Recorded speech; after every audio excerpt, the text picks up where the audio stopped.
If you're riding a scooter anywhere in the world or you're here in Indonesia, wrist and hand stretching is imperative. Check out my YouTube tutorial.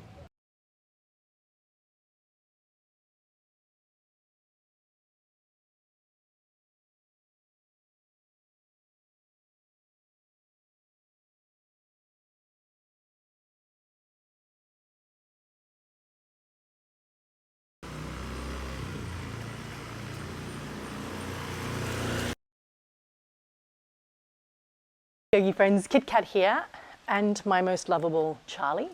Hello, Papa. She's come to join me in our little wrist tutorial today.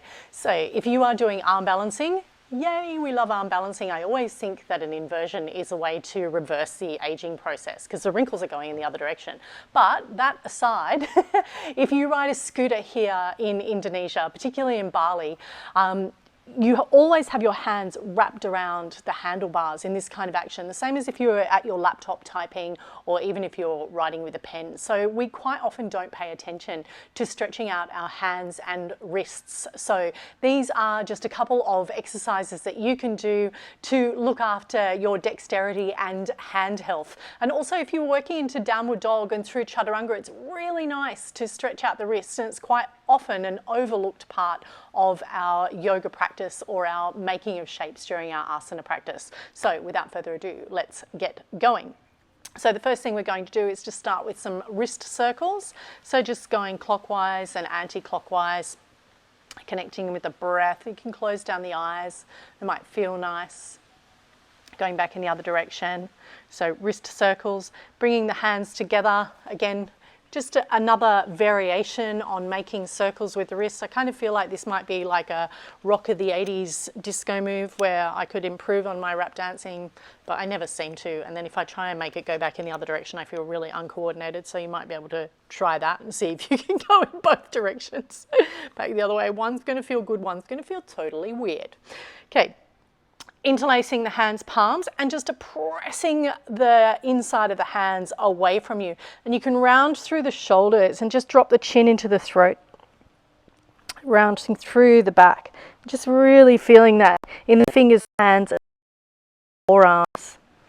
Feels good. And come back to center. We're going to come into tabletop. So this would be our standard position for tabletop. But we're going to turn the hands, the wrists to face each other and the fingertips out to the side, and we're just going to take a gentle rocking. So the beautiful thing about this shape is that I can feel as I shift the weight from one hand to the other, it's kind of like I'm giving my hand a massage as I shift from one side to the other. And you can gently turn the fingertips back towards the knees as well, and then make some circles here, going in one direction and then going back in the other direction, coordinating that.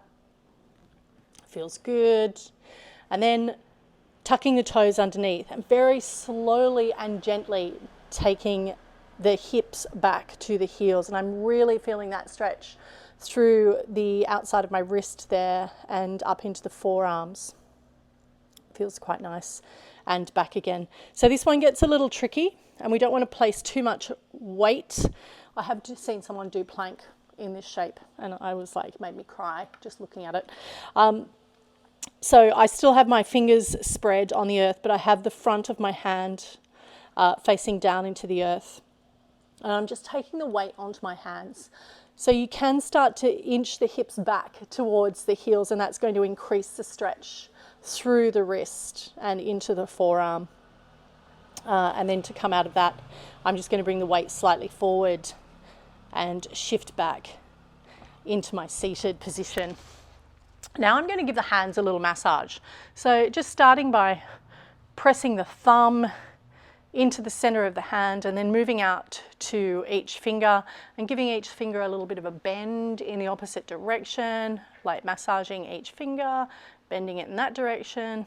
So it doesn't take too long to take care of this. And particularly, you know, as I said, if you are riding a scooter in Bali or in Indonesia or anywhere else in the world, these can be some really nice exercises because we quite often forget about our hands and then swapping that over to the other side. So really pressing into the center of the palm and then moving out to each finger, I'm giving each finger a little bit of TLC, feels good.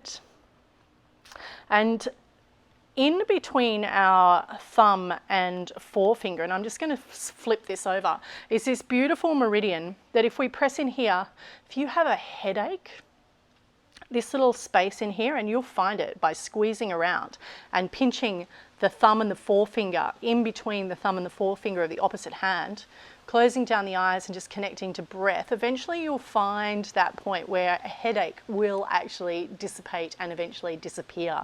So a really beautiful meridian in there for you to remember as well. So coming back into our tabletop, I like to give the hands a little bit of a massage and move through the fingers, feeling the whole finger pressing into the earth all the way up to the fingertips, and you can slow these down and that feels quite nice. And you can do these in any direction that you like, and again feeling that little shifting side to side. I'm going to turn side on, and I'm just going to take the hands back behind the body, interlace the fingers, and my first stretch is I'm going to just squeeze the shoulder blades together and pull the hands back towards the earth. And I can feel a little bit of opening, cracking, some stretching. Don't worry about the pops and cracks. It's just, you know, things moving in the body unless there's a short, sharp pain. Now I'm going to turn the hands palms down towards the earth and open the heart space in that direction. So this hand stretch as I press into the earth is actually giving me a little bit of heart opening as well. I'm going to keep the chin tucked into the throat in this stretch. So I'm really feeling that through the hands, the wrists, and up into the forearms, almost towards the elbow. And then if I lift the heart space a little more, you're going to feel that opening through the chest. And that feels really good. Coming back out of that, turning back to the center, just giving the shoulders a little bit of a roll in one direction and then back in the other direction. And there we have it, back into Namaste. Thank you so much for being with me on this little wrist tutorial today. Have a fabulous day, everyone.